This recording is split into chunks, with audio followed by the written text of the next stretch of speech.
should always put yourself in surroundings where you're being celebrated, not tolerated. That's where the big ROI would be in your life.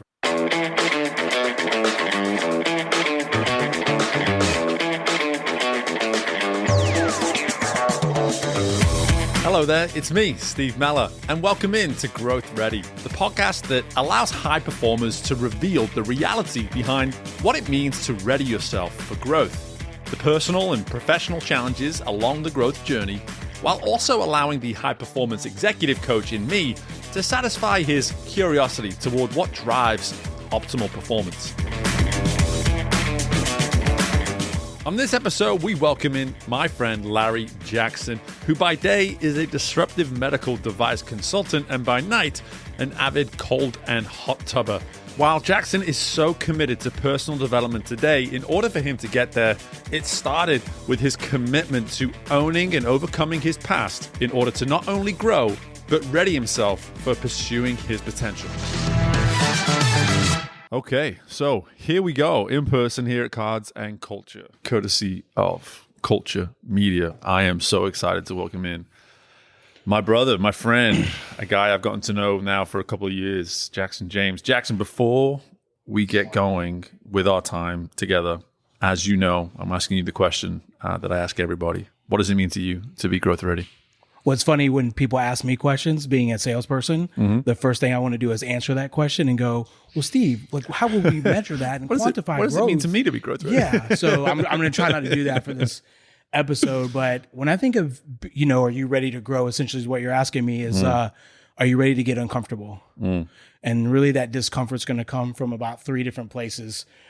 Number one, I would say, are you ready to dig down into some facts?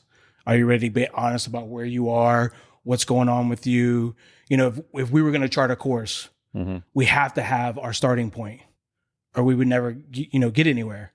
So I think are you ready to get number one, uncomfortable? Number 2, are you ready to let go of people, places, and things that are not going to serve you anymore as you grow?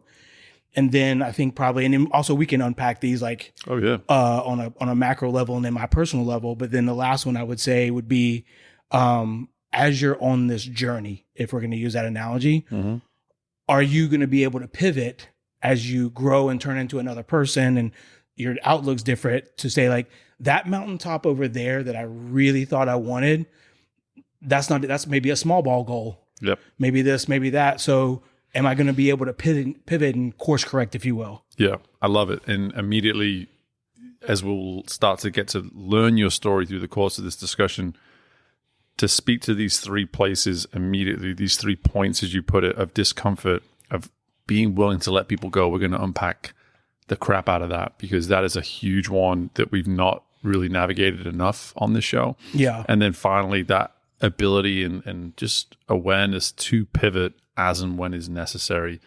But before we unpack those 3 things, I want you to let our listeners know more about what you're doing today, because we're going to be taking a number of steps back in the years and kind of getting a feel of how you got to where it is you are now and what it is you're doing today. But let's start in the present, in the here and now. What is your world made up of today?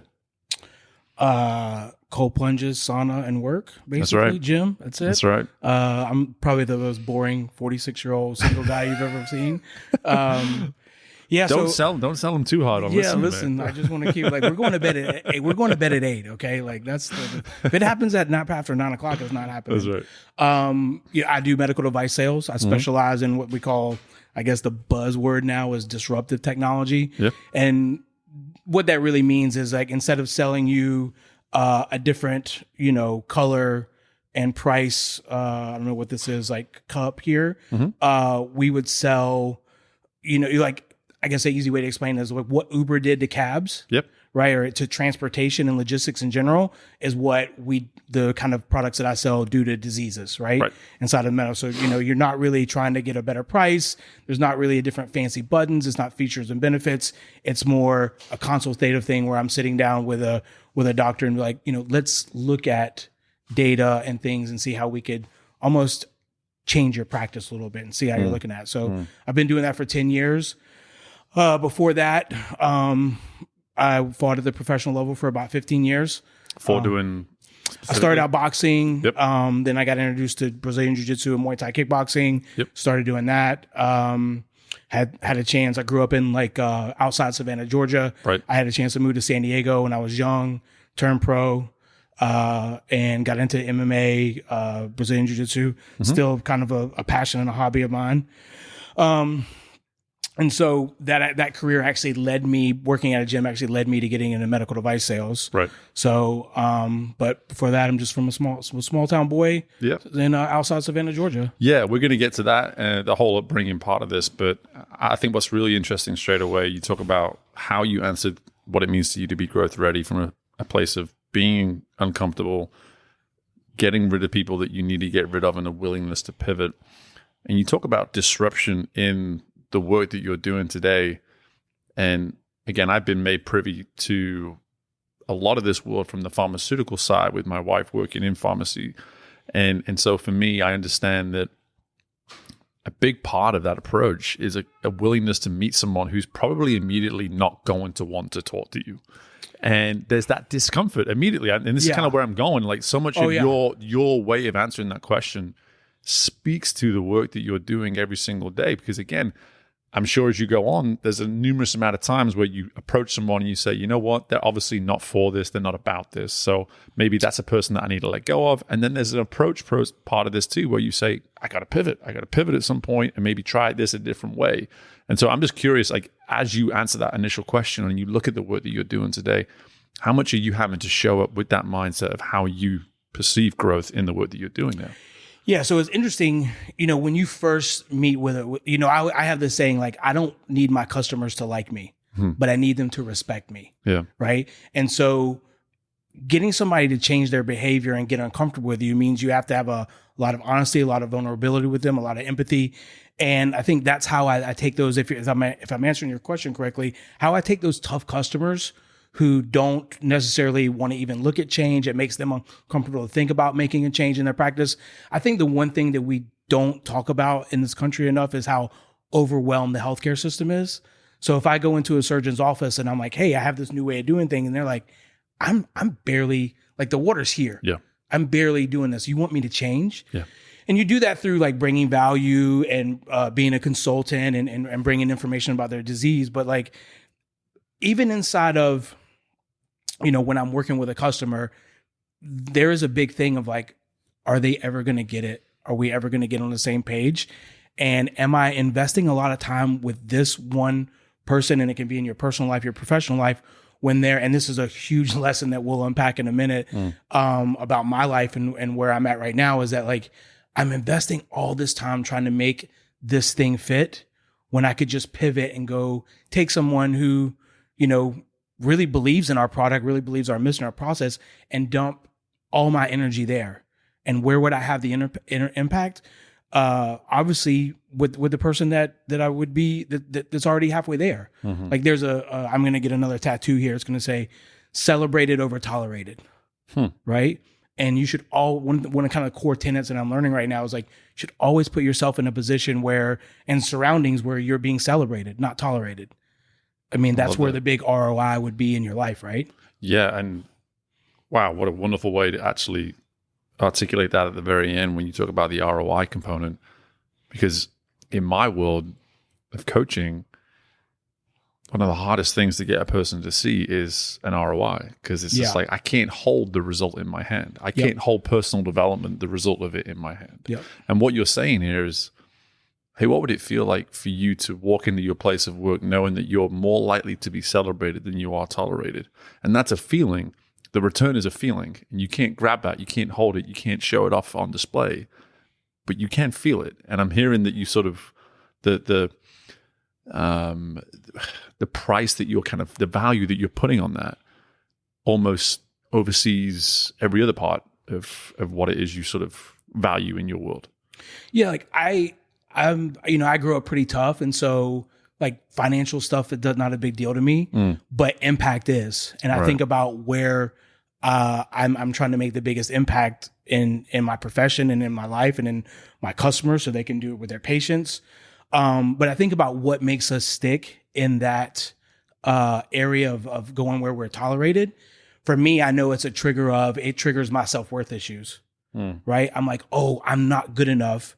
Let me try to outwork not being good enough, if you will. Yep. Right. So if I could just find the magic key, Steve, if I could do this, if I could do that, then they'll see.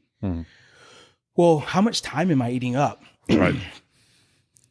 So whether I could be over here with this other, whether it's a romantic interest, it's a friend, it's your, for me, it's a customer, whatever it is, that like they're there and they just need me. They need more of my time. Right. So where do you get the biggest ROI? Obviously where you're celebrated. Yeah. Yeah. That's going to be, I feel like, a reoccurring point that we make now throughout the conversation. But you already went back to that upbringing that you had there in Savannah. And it's funny because we're going to, we just before we press record here, we were making fun of your transition from coming from the Cali life to the Louisiana life. And here you are, man. You're a little Southern boy. You're a little Southern boy, Savannah, Georgia boy, right? So I drink sweet tea. There you go. I do it. I have cookies. You're talking to not biscuits. Yeah. Let's leave the British versus America content out of this. But the part that I really want to now go to really is just, and this is where we're going to hugely dispel your insight around you being boring.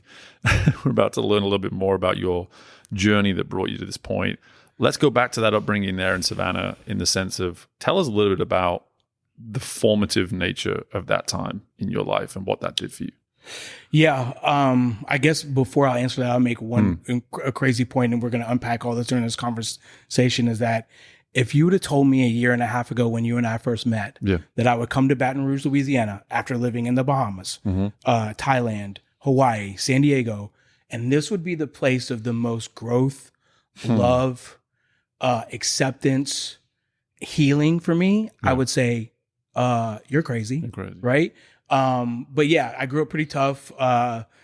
I'll just get into the nitty gritty of it. A little bit of one of those, sad Lifetime movies. My parents kind of into the drugs and mental illness and all the things, a little bit of poverty there. My dad died when I was 4.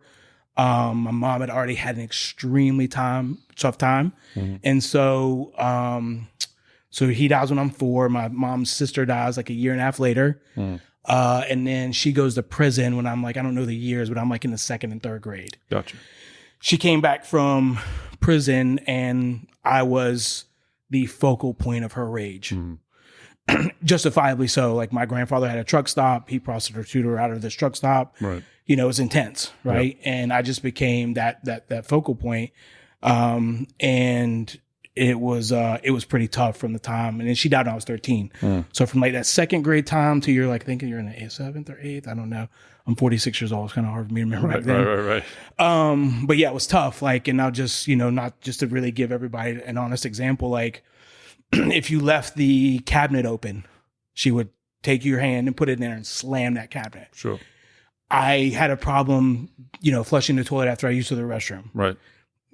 If you like the 2nd or 3rd time I did it, she pulled me in there. I took the feces out and I was told to rub it on me, and I had to go sit in my closet or whatever, and with a little beating there. Right.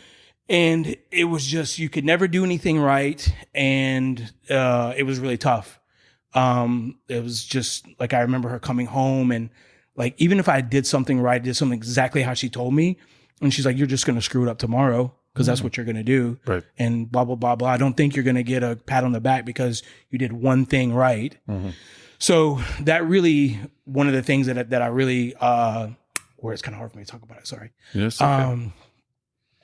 2 minutes in, Stephen, we're crying. Come on, let's go. I know. But one of the things, the stories that I really had to let go of was that I was a piece of crap. Right. And before I go into that part, I'll just say, then during that time, my 4th and 5th grade year, there was I was going through that at home. My mom had just came home from prison, and then there was a group of kids at school. Ashley Price, and Josh Harrell. Ashley's on my LinkedIn. She's going to get this, but, mercilessly bullied me, right? Because we didn't have a lot of money.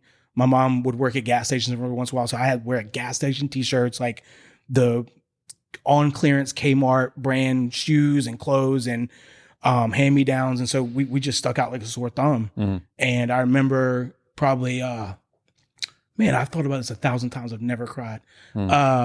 I remember one of the most piercing moments as a kid. I don't have a dad. I want to play sports. My mom's like, absolutely not. Like, I didn't even leave the house. And we were super poor sometimes. But this girl actually said, there was a thing about my dad. And he's like, yeah, he probably killed himself. And we're young. Nobody knows what all this means or whatever. But like, when you're like getting it like that at home and then you're coming to school and you're getting it. Yep. Long story long is that it created this story in my head that I've been telling myself for a long time that I'm garbage. Right. I'm disgusting. Right. And I can tell you that I'll turn 46 in a couple of days here. For the first 45 years of my life, it's so crazy that I cry in front of you. Let me say this. I have been playing that story in my head. Right. And every decision, everything I've ever done has been that story playing on one side, and then this very angry, constructively petty, I refuse to go away side. So, yeah. And then, thank goodness, it's crazy to think this, but like my mom dying when I was 13 is like one of the best things that ever happened to me. Right. Because I'm coming into a young man. There was one time she was throwing me a beating and she slapped me across the face twice. There was a microwave right here. And I, at 12 years old, put my hand right through a microwave. Right. Like there's a plastic thing I put my hand through, and then there's glass on the inside, and I shattered that glass. I cracked it, I'll say. So you think about it as you're growing up and you're getting older and the consequences become higher, like you're in that really tough environment. Told the story 1,000 times, never cried. Let me, and I'm so thankful that you're sharing all of this with us. And I'm so appreciative that you feel comfortable enough with me and that our listeners get to be privy to what it is you're sharing. I want to just give you a moment just to process in terms of everything that's kind of running through your head. And as you replay all this stuff back, it's never simple and easy to sort of do so without obviously this emotional response that comes with it. But that being said, something that really needs to be understood here, whether it's through an intense situation like yourself, through my own, and I'll just speak to mine, like I was the younger brother of a high-performing sister, and from an academic standpoint. And when you're going through those years as a younger child, typically you're being assessed just about in every way that you can be through academics. And I was always Steve, the younger brother of my sister. And to be able to understand that many things that I was doing as a kid typically were felt as not good enough. Yeah. And it was always through that lens. And to your point, as we're exploring here, which is why I'm so glad we're doing it on this show especially, is it takes time and work to get past this stuff because it will hang around. We cannot do anything about shedding these very formative experiences in years of our life unless we're willing to face it, no matter how ugly as it may be, as it was for you. Until we're willing to look at it in the mirror and say, this thing is keeping me from being the version of myself that I'm capable of becoming, my optimal self, as we speak to on the show all the time. And here you are now saying it after 45 years. And there's going to be someone listening to this that is just as old, if not older, being like, maybe it's time for me to start looking at this stuff too. Well, I think one of the blessings and the curse about the whole situation is that I learned how to manage it. Right.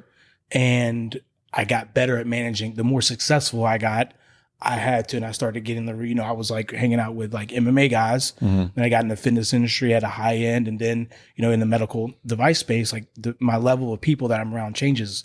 So I really had to start managing it better. And it got me where I needed to go. But there was this thing about like, I never let it go. During the therapy that I've been doing, I never even realized I thought, and I think you and I had this conversation when you first started coaching me about like, I'll do anything but change the anger, the hate, the pettiness. Yep. And you're kind of like, you really want to hold on to that? And I'm like, when you're living on the street and it keeps you alive, you're definitely scared to let go of it. Right. Yeah. And so when you think about that, it's like, how long do I want to hold it? But also I have to be very honest with you and say, there's a reason I get up at 3:15 in the morning, right? There's a reason that a guy that has no business in medical device sales from a resume look on paper is, come close to winning President's Club a couple times. Right. I just got a promotion. You liked it on my LinkedIn. That's right. Who companies will move from San Diego to Hawaii to Baton Rouge because I'm that skilled, right? Yep. So what caused that? It's that thing, right? So I guess the secret would be for me is how do I keep it and make sure I always got that rocket fuel there, but also live a free and open and happy life. Yeah. Which is tough. Yeah. And the way you're framing this too, in the sense of how long do I want to hold on to it? And there's something about that screams ownership and a willingness to actually possess. Say, I am comfortable with this at my disposal. This is mine. Yeah. At one time it owned me, and I'm now at a place where I'm willing to own it, but not get rid of it at the same time. Yeah, I think, I just had therapy last week, and we were talking about since I've let go of the story, and I'm at the best place I've ever been in my life. Right. I have more love. I have more happiness. And all these things that makes me really happy. Of course. That's right. It's joyful tears. It's joy. It's we talked about that. I'm why do I cry? Our mutual friend Colin Talley gave me this Star Wars picture thing. And I have my R2 mug. Yeah. I broke it. Cullen's wife bought me a new one, just without whatever. And I cried. I'm it's just a coffee mug. And my therapist was you've never had that before. You've never had that before. So when it hits, it reminds you of that, but also it makes you feel, you don't know how to, if I brought you a new coffee mug, you'd be dude, thank you so much. Right. Somebody does a little thing for me like that, and I'm oh my God, it just hits me. And so, I'm sorry, I lost my train where we were going. No. And really just talking more about the willingness to hold on to what it is that has maybe owned you for so long. Right? Yeah. So this story's owned me, and I move here and I feel all this love, but I'm probably more tenacious for success now than ever before, because I'm I was trying to swim the English Channel with cinder blocks, tied to my feet. Right. Now that I'm free, what could I accomplish? And it's been a big revelation for me. I'm what could I do? Could I find my person and fall in love? Could I become the CEO? Mm-hmm. Could I, do all these things? And I'm most of my life, I'm dude, you're barely lucky to have this. Mm-hmm. Right. And I think one of the things that's got me through a lot of this stuff is deep down inside, I have a core belief that, and I have it tattooed on me right here, existence is a gift. And I know that every single thing that's ever happened to me, good, bad, ugly, has been the universe working for me, not against me. Mm-hmm. And I think I've just always held that belief, and that's what's held me on. Even through that dark time, you always held on to that. Well, you're young, but as I'm growing older, once you became more aware of the power of your emotions and you took it seriously, etc. Yeah, there was definitely some dark times where these, you have everything you want. Yeah. Right. I'm a medical device rep. I'm working at one of the best medical device companies, startups. Everybody's trying to get a job there. All the things. I went through a part where I was so broken after having more money in my bank account than I'd ever had, more opportunity. I would lay down, and usually the story of how disgusting I was would kick in as I laid down, because I could manage it with working out and working hard and all these things. So going through COVID in Hawaii was so deadly for me because of a 9-month stay-at-home lockdown. Yep. But when I would lay down at night, my skin would just turn on fire. Right. And I would literally punch myself in the face because I would be crying and I couldn't get my skin to stop. And I was just what is wrong with you? So even during that those moments, I know that I needed those moments. Those moments, I don't know the lesson for them right now, but I know they're there. And I had to have been in that situation for some kind of reason. Yeah. Right. Yeah. Because you look at, I think about what's it mean to not exist? It means nothing. Right. So everything on this planet, every moment of my life, I have to be grateful for, because without existence, there's nothing. So which one you want to do, Right. you know? And I Right. think no matter how tough it is, existing is better than not existing. Remember when he said this would be boring, everybody? Do you remember that?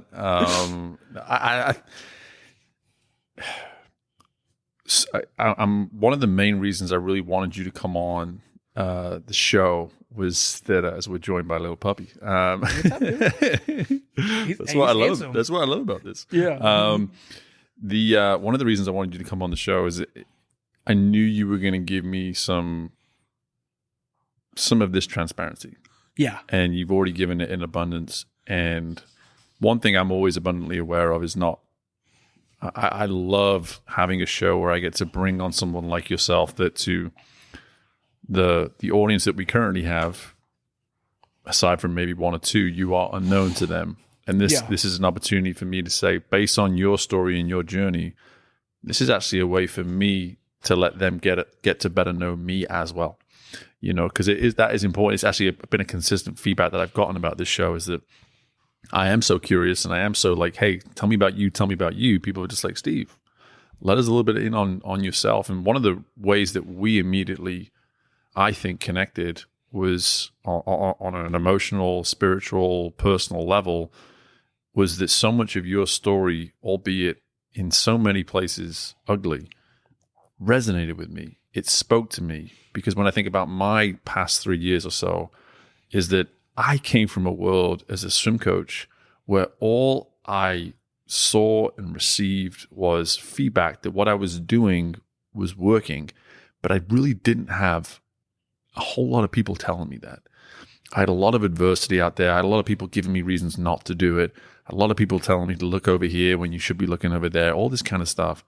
And then the moment I made my life about me, when I left that world and I made this business, to your point with the R2D2 mug, like I had people doing things for me for the first time that was so probably insignificant to other people, but was so significant to me. Something as simple as, that's a great idea, Steve. You should do that. And I was just like, wait, what? Like, you believe in me? You believe what I'm trying to do? Yeah. And this goes now, where I was trying to go with that was transition to that second part of that 3-part answer that you gave us at the outset around people. Yeah. And the need for us to just be simply aware, like, hey, who is serving this growth that I want to see in myself and in my life, and who's not? And I'm curious for you as you look at like this transformative year and a half that you've had in Baton Rouge, believe it or not, of all places in the world, you found it in Baton Rouge.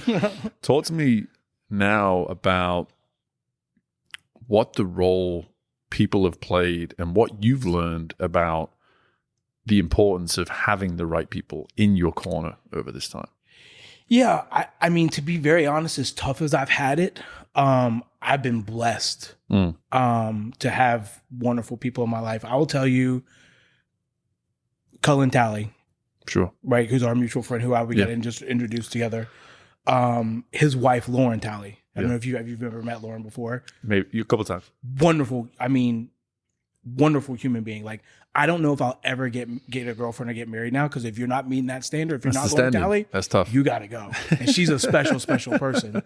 But just like to show you like how we were talking about how big of a deal that meant, we were having dinner one night and she's like, I need your location. I was like, my location? I'm a grown man, right? Like I've been doing this since I was 13 years old by myself. Right. And she looks at me and she goes, you drive, I get up, I'm driving all over the place. She goes, you live alone, you travel a lot, anything could happen to you. Mm-hmm. And that was like somebody taking my walls and just a wrecking ball through it. Because listen, I got wonderful people in my life, but nobody had ever done that before. Yeah. And so, coming to Baton Rouge, getting into therapy, I always say that there's really not that much. I don't really consider myself super talented, super awesome, super anything. I've just been really lucky and have special people take an interest in me. There's a doctor that I call my brother. Mm-hmm. He lives in San Diego. He has a fiance. That's my sister. And these people, without them, I'm not sitting here today. Right.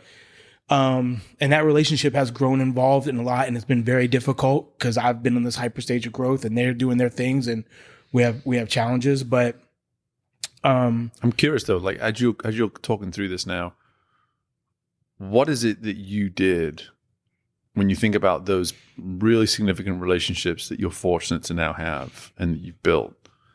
What is it you had to do as an individual to welcome them? Well, that's been really hard. I think I just had to show up. Yeah. I think a blessing and a curse that has happened to me, and I've realized this in the therapy and the work that I've done in the last year and a half, is that if you think about relationships like a tree, yeah, you have your leaf people who they're going to come and go. You have your branch people, you have your base people, you have your trunk people, your root people, right? And I have tried very hard, and I've made leaf people, branch people, and I've made trunk people, root people, right? Whether they liked it or not, like, right. Because I didn't belong. I didn't have this thing, and I'm just trying to stick anybody who will be nice to me in there. And through that, I think that there's some people in my life that, like, we never expected to have the relationship we have, and it's super difficult, but I just poured so much love into it. How dysfunctional my love may have been at the time and still can be, right? Is that like, and gratitude and appreciation and showing up. Yeah. Right. Because like they mean so much to me. That coffee mug means so much to me. It's just a coffee mug. Right. But it's the energy that I bring with the coffee mug, with this doctor helping me get my career started, with his fiance, who's my sister, like her helping me, like, you know, all these different things. Like, I think the way that I took it being so big made a space in their heart. And they were like, well, this dude's special. He's going to show up. He's going to go the extra mile. Of course I'm going to put my wagon in him. Yeah. Yeah. Show up. Like that is, I'm such a fan when we can capture it in just a word or two, and to allow people then to add their own definition to what that means to them. But I appreciate your interpretation of what you mean by show up, because it's two-sided, right? That's the beauty of the relationship, is like when we take show up and we execute it correctly, it means that, one, we are always going to be there. Yeah. But two, and you spoke to energy, it's like we're gonna have an energy to where if and when these people are able to get to us, we want to be receptive to that. We want to say, listen, this works for me. This is great for me. We don't want to push those individuals away because they're seeing something potentially in us that we ourselves aren't able to see, right? Yeah, and like, you know, my sister Kristen, like she invited me to Christmas for years and I wouldn't go. Right. And now we just kind of got into a little tiff over Christmas that like nobody invited me for Christmas. And she's like, what? And I'm like, sorry, I just got here. It's like boy cry wolf. Yeah, exactly. Like, sorry, I don't know what was going on those other years. Blah, blah, blah. But I want to come now. But what did happen though is, and this is like the thing about like going where you're celebrated and tolerated. Not that my sister and brother in San Diego tolerate me in any way, shape, or form, but like things change, things move on, we grow. They got their life, I got my life. The Christmas I had with the Tallies was maybe one of the best Christmases I've ever had in my life. Because they opened up a space for me, right? And to be honest, that space has been really hard because, you know, I'm thinking about the old me and the old ways and my old life, and I'm desperately clinging to that. And there's this family of just, you know, this is not the How Great the Cullen Talley Family, the Talley Family is podcast, but like, oh yeah, he's like putting this all over his social media. He's like, yeah.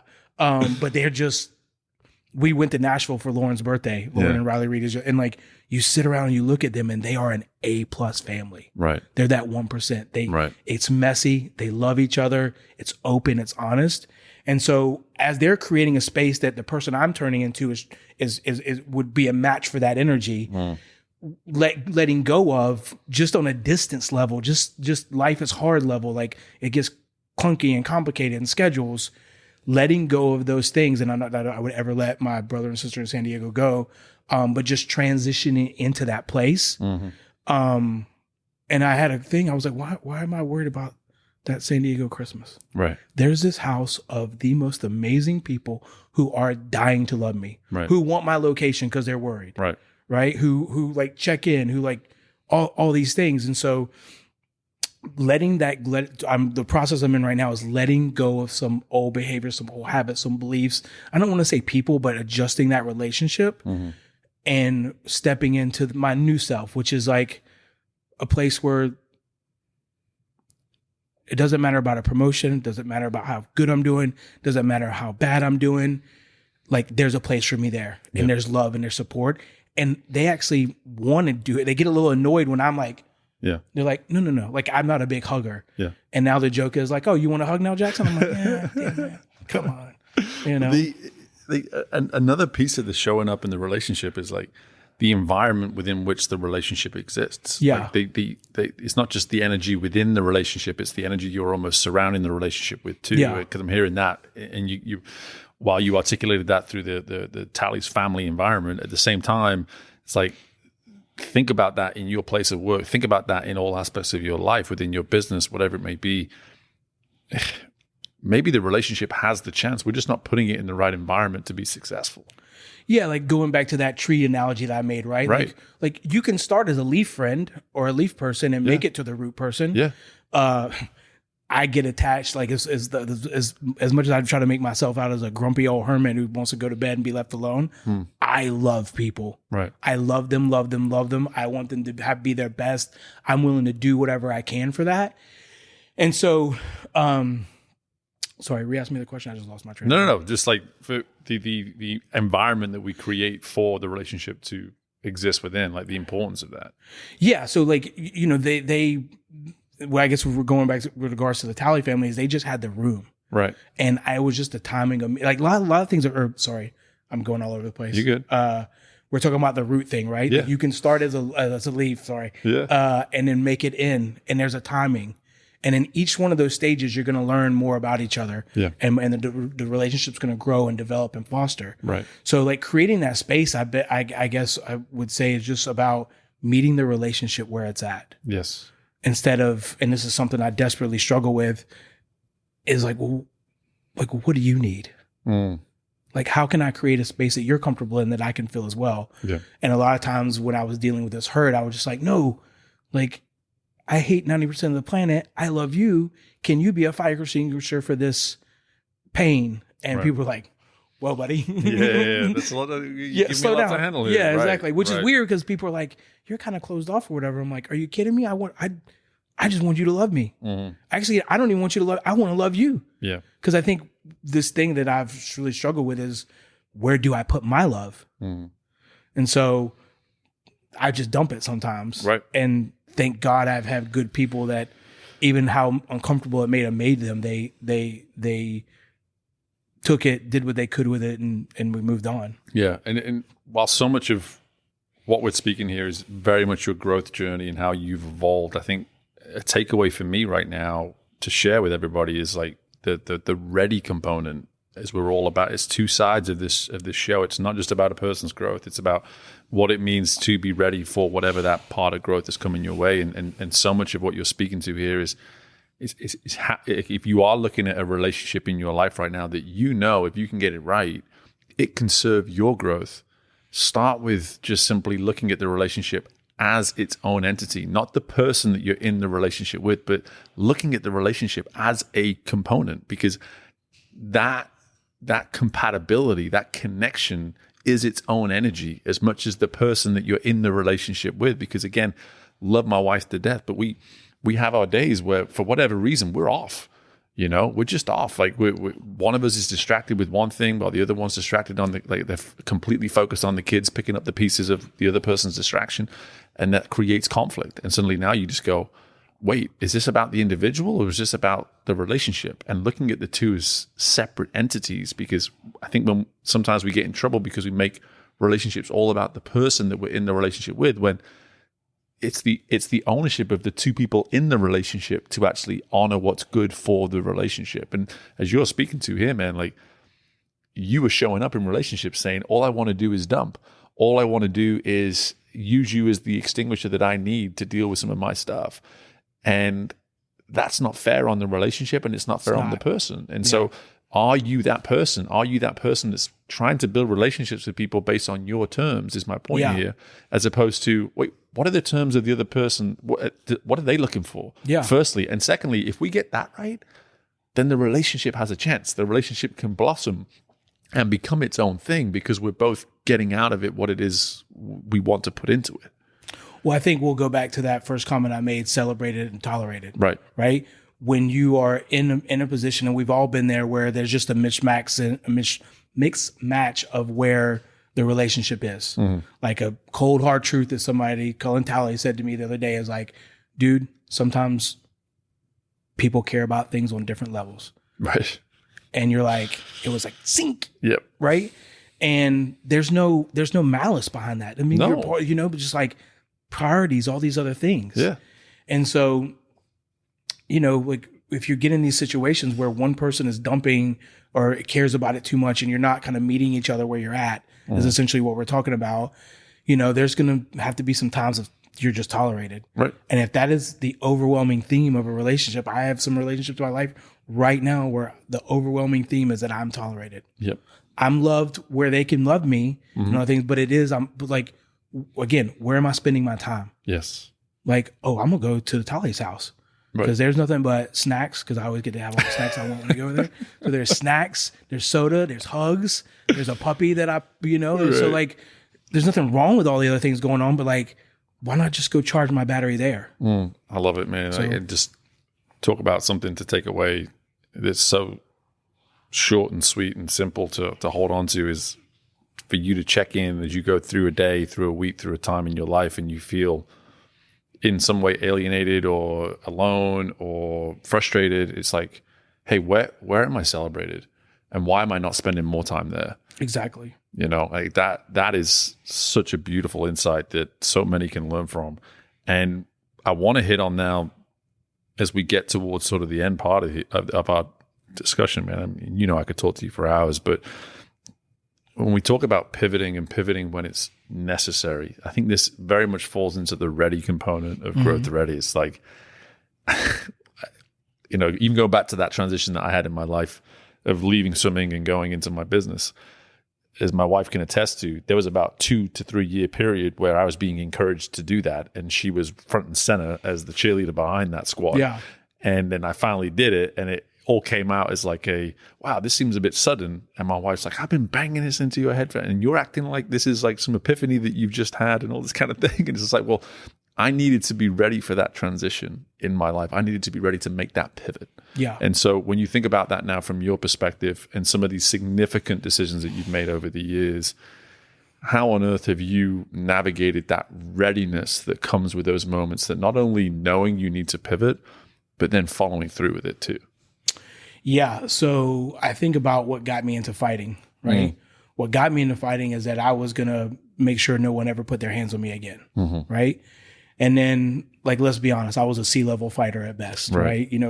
Like I said, 7 wins, 14 losses. It's not the best. Stats don't lie. UFC is not calling. Dana White does not have my phone number. Right. But then I think like getting into medical device sales, and I think like losing that dream I had of being successful at that made me ready and hungry, that I'm like, when I got the bug for this and realized that I had some talent that I could develop and move forward, and I had some really great mentors in my life. Yeah.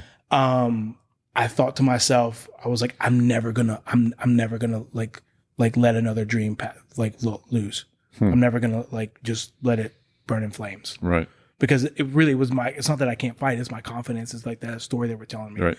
So I think like when you talk about being ready for that, to make that transition, it's just, most of my life has been, and this is a transition with therapy, is like, I don't know until very recently, if I've ever thought about what I wanted. I've only known what I didn't want. And I didn't want to lose another dream. Right. And so so that's the reason, like, people like, you're kind of psycho about this medical device thing. I'm like, about business in general, but because like, I know what it's like to lose. Right. And when you've had your butt kicked, your teeth punched in, you lose a swim meet, all the things, like, nothing makes you want to be ready and have your stuff together. There's a term in fighting, because you can get called like last notice. Somebody doesn't make weight, and I was like, get ready to stay ready. Yeah. Or you don't have to, you don't have to get ready if you're already ready or whatever. Yeah. Sorry. I could say that a million times if when all these lights on there, killing me, crying. We'll do Steve, it after. What are you doing to me, Steve? We'll do it after. I'm sorry. But no, I immediately my mind goes right back to one of these. I have these like snapshots of my swim coaching career over the years, and there was this dual meet, and it went down to the last race, and it went down to the last stroke, and we lost. And On the Monday, and this was on a Saturday, and on a Monday morning, we came in to practice, and everyone was practicing like crap. And it was in that moment I got to do what I did best and just throw a whole dose of reality across the entire group and say, they didn't beat you on Saturday. You beat yourself. No. That's not where I was going. Oh. They didn't beat you on Saturday, but they sure as heck are beating you today. Oh. And that for me is where we sometimes get held up with everything that we're talking about. It's like that notion of like, what does it mean to actually avoid the potential defeat? You know, we're allowing ourselves to sort of move along, and we're not taking stock of like, oh, we just got beat. Yeah. And I need to learn something from that. I need to get up again. And for you in that part of in this part of your world now, you don't let those defeats actually beat you. They are lessons. If and when you have a failure or a disappointment in the work that you're doing now, yeah, they set you up for whatever's coming next, and you move forwards. And to your point, people are like, you're kind of a psycho about this. It's like, well, no, this is the process of actually acknowledging when the disappointment and the issues come, learning from them, and not allowing them to be a loss or a failure and set you back in the process. Like, that's kind of what I'm hearing from your story is like, if and when that adversity hits, or if and when that potential loss comes, you're just saying, hey, let it happen, but I'm going to learn from it. I'm going to keep going while you sit over here, maybe, feeling sorry for yourself because you can't get past whatever that is. Well, I think what I'm hearing from what you just said is like, remember, like you talked about assessing the situation. Yeah. It's the facts. Mm-hmm. Like this kind of thing. And I would say I've sedated with growth, right? And what I mean by sedated, I've hid from stuff with growth. Mm-hmm. I'm like, and I've let my ego tell me a lot of things about whatever. But like, if you could just live your life in this realm, and this would be incredibly difficult. I would like to say I'm okay at all this growth stuff, but like, there's people who are way better than me. But what if you just were constantly in a cycle of assessing the facts, mm-hmm. letting go of what, who, what, when, where that's not working, and then constantly charting a new and better course. Mm. If you could just live your life in that cycle. And I mean, I think that's the thing. Right. Right. So like you lose. Why do we lose? Right. Okay. How do we fix it? Right. Because getting yourself in a process is much better than, like you said, like losing, having a bad practice, and you having to sit down and be like, you guys, like, yeah. Or you want to feel sorry for yourself, or, right.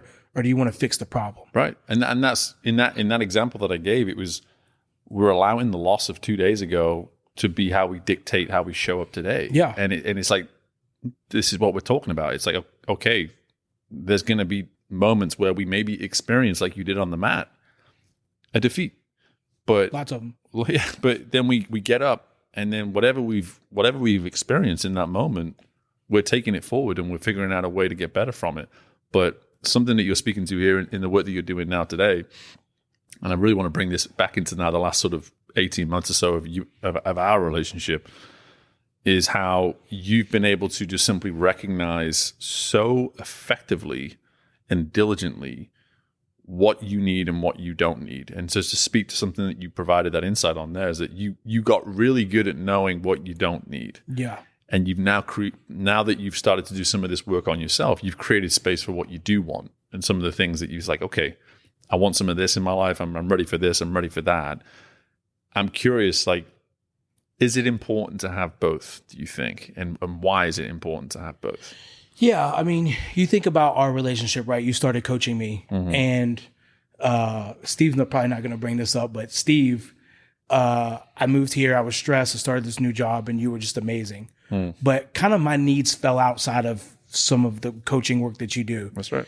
And I remember sitting at my house, and we had put in a plan. There's not a lazy bone in my body, mm-hmm. right? And I just looked up, and I wasn't following the plan. And I was like, I don't need another coach. Mm-hmm. I need to fix something. Yep. And what I needed to fix was this story that I was so disgusting. Mm-hmm. And, I think like when you come to these moments of like, you just realize like people only change normally unless they're like elite level mental capacity type folks, you, Cullen, things like that. when just the constant state is so painful, I can't take it anymore. Mm-hmm. And I came to Baton Rouge. I'd gotten this job. It was kind of a mini promotion from where I was. And it was an opportunity to take this territory that was was not doing well and turn it around. There was a lot of pressure, all the things. And I just remember, like, I have this big opportunity. I'm here. I have this coach, and the same problems are bothering me. Mm-hmm. And there was all this pressure. There was all these things. And I just had to, like, pull the time out and say, like, and just have a deep fact-finding conversation. Yep. And I think you and I had talked about my Achilles heel. Two of them are people and my self-talk. Mm-hmm. And I just said, like, am I going to spend another while thinking that an amazing process from an amazing coach is going to help me? Mm-hmm. Or am I going to have to dig down into these root issues? Yeah.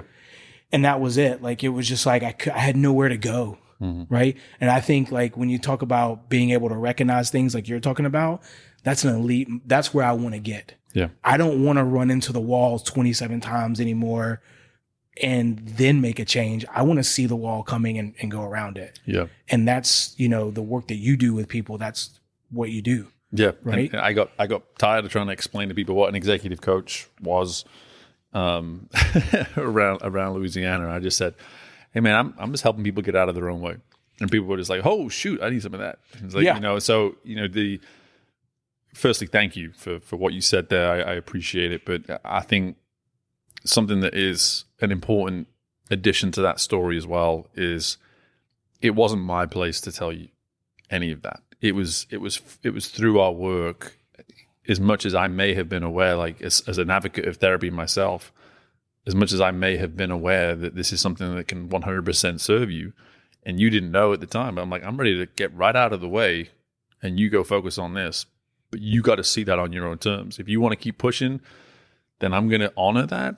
But at the same time, the moment you say, hey, this is no longer about having the right goals and having the right direction. This is about me focusing on me and getting a lot of stuff out of the way. I was probably the first person you talk about celebrating. You know, I was ready to celebrate that moment in the moment for you. And to have now watched the growth that you've experienced over the last year since that decision, it's just been a testament to your dedication and open-mindedness to work on these three. This is what I love about this show now, is like, for me to ask a question like that of what does it mean to you to be growth ready, and then for you to do nothing but fill us with 45 minutes of evidence and proof and just preaching from your own life and your story of why those three components of growth in your mind are how you show up and see growth. All you've done is back it. You just backed it and backed it and backed it. And I think that is what I love about our show, is that we're not about like, hey, tell us what's pretty. Tell us all the great stuff. Yeah. You know, for you to give me that explanation, for our listeners to hear it, and then for us to spend 45 minutes revealing, hey, this is why Jackson sees it this way. Yeah. because of his journey, you know? Yeah. You know, you and I talked about a long time. I made during COVID, I was struggling. I made the 5 steps to get out of your own way. Yeah. And if you really refine that process down, it's these 3 things. And there's just the person that I am when I'm living in the truth, in the facts, no matter how, you know, we call it collision, right? If you and I are going to have a disagreement, collision. Well, if you get in a car wreck, what's the first thing you say to someone? Whose fault was it? Wow, Steve. Are you okay? Yeah, there you go. I was like, whoa, that wasn't the Steve answer. Like, this big, loving guy that's always trying to hug me. Like, man. I want to make sure you're on your toes. Keep it sharp. Yeah. So, but if you start there, right, then, and you're like, are you okay? And that's with other people. That's with yourself. Right. Like, we're going to be okay. And you dig out into those facts, and then you assess, like, hey, this relationship, this habit, this food, like so many things cannot serve us. And if you're constantly moving those things away, and then you're constantly course correcting, like, what's possible? And I know when I'm living in that cycle, my life is just, my day-to-day happiness is just immensely better. Right. And then, but the difference is like, it's like up and then it's down. When I'm not, I'm like, oh, I'm a wreck. Yeah. And that's the to really start to bring this to a head, like you were saying, like you strive to have that moment where all you know is what you need, all you know is what is good for you. Yeah. Through those many moments where you've hit walls head on, it's led you to this moment now where you have this intuition where you can see the moment that something's off. You can do your immediate course correction, check inwards, and say, okay, what are the things that allow me to show up as optimal Jackson? Which one of those things am I not doing right now? Okay, cool. There's my solution. Back to it. And I think we try to massively overcomplicate those moments in our lives, and there's a simplicity to it that if you're willing to get to know yourself on a deeper level, you can create that really straightforward like algorithm in many ways for you. So hey, at any given point, I'm always going to be feeling this way. I'm going to always be striving towards this. I'm always going to be excited about what's coming next because I'm focused on whatever my X, Y, and Z may be. And I'm just hearing that, and you are right where you need to be because of that. Well, I appreciate that you think I got it down like that. I do kind of bing that wall. I don't run into it anymore, right? But I do touch it a little bit, and I go, let's adjust. Let's take a left here, But yeah, I think that that's what I strive to is get really close to like, just deeply living in that cycle and not get out of it. Yep. Man, listen, I'm so thankful we got to do this. I think there's going to be a lot of people in your world who, as much as they know the story that is you, are going to be so excited to hear how it has formed you up to this point, but also how much the last year or two has done that as well. But at the same time, just to kind of make this about our audience as well, please don't tell me that you can't listen to this and not in some way resonate with parts of Jackson's story, because this is what I love about the work that I get to do and what we get to do on this podcast is we get to highlight stories that otherwise wouldn't be highlighted. And don't let this opportunity that you have provided as Jackson be wasted by not acting upon some of these insights that you have maybe resonated with you as you've listened to this today. So I thank you for your transparency and vulnerability. Fact of the matter is there's not enough of it in this world, and I'm always trying to be an advocate for bringing more of it onto the show. But dude, I ask this to everybody that comes on, like, let people know, how can we reach out to you? Maybe you spoke to somebody today that you wouldn't even have thought is going to reach out to you. If someone wants to reach out to you and just say, listen, loved everything you had to say, just want to be an advocate, cheerleader for Jackson moving forwards, how does someone reach out to you? Yeah, I guess I'm not like kind of not in that social media world that big. Putting you on the spot. Yeah, so I guess you could just you could find my Instagram, which is Plunge Talk with Jax, there you go. JAX, because I'm a huge cold plunger. Yes. My LinkedIn, my name's Larry Jackson. Everybody calls me Jackson. Mm-hmm. You could find me there. I think you'll link some things. Mm-hmm. When you put out the request of like, do you want to do a podcast? Like, you've just been so great to me. And I don't live in the kind of the social media marketing world. Our world's like, just like your wife's, very closed off, very conservative, very different. But I was like, I could not at least ask you because you've been, and so I guess this is my moment to thank you. We, make jokes on Instagram about, the kids getting the goals and the right goals. And Steve and I have a pretty funny thing going. But the reason I wanted to do it is that I wanted to pay it forward to you and say, like, look, I don't know. I've been on a couple of these just with some buddies. Yeah. But like, if I could pay it forward for you, I should do that. And then I think about like, how can I pay it forward for somebody else? So if anybody needs me, just ping me. I would love to, again, where do I put that love? So I got some for you if you need it. And I would love to be of service and help anybody who's struggling with these things. Yeah, appreciate you, man.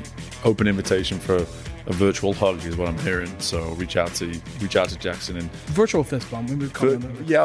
We're still working on the hugs. We're working towards it. But part two will be we'll do a part two in the years to come where we discuss the difference between cookies, biscuits, scones, English muffins versus the all the different names that I know you have such a hard time with. And I stopped at the store and I was going to bring you a little gift bag of like crackers or whatever, but there's one that says biscuit on it. Oh, yeah. That they give it on the airplanes. You know, right? You would have been disproven in that moment. Well, I was like, well, maybe a very important person recently said to me, 2 things can be true at the same time, which I struggle with. So I was like, maybe that this can be true at the same time. But I appreciate you a bunch, Steve. Thank you so much. Thank you, brother. Appreciate you.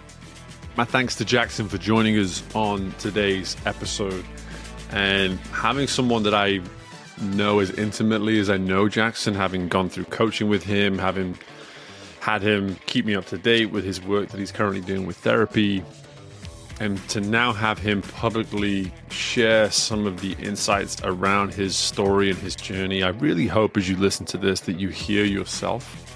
I'm not saying in the specific context of his stories and what happened to him.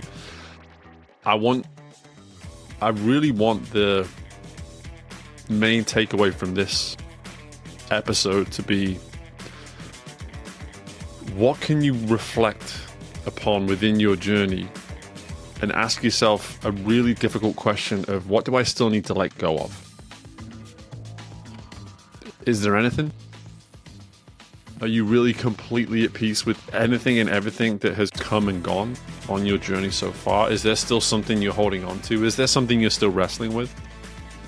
Now, I'm no therapist, and this is no therapy podcast. But what I can tell you is, just from a personal development standpoint, which is front and center of what this podcast is about, for us to really make strides towards our optimal self,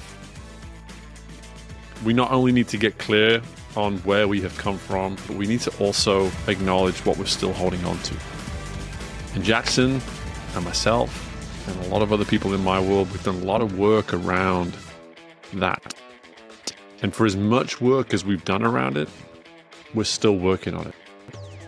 So my challenge to you is to not only reflect and think about your journey, the emotional moments, the pivotal moments, the true moments that activated where it is you are today.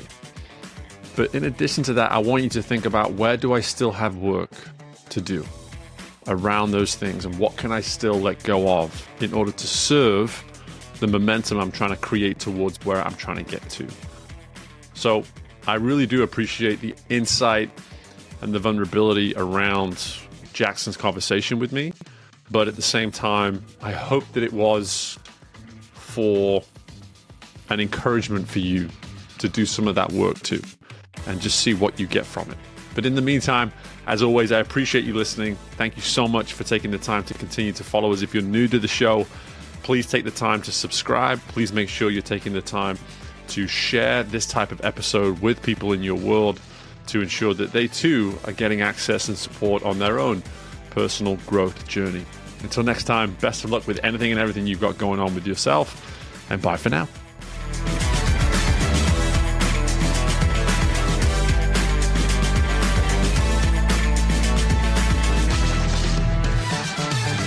Thank you for tuning in to Growth Ready. If you liked what you heard and are feeling ready to grow, be sure to leave a 5-star rating, subscribe to the show, and share the episode with someone you know is ready to fuel their growth journey today. We love our community, so don't hesitate to reach out to us at podcast@growthready.com. And until next time, we are Growth Ready, and you will be too.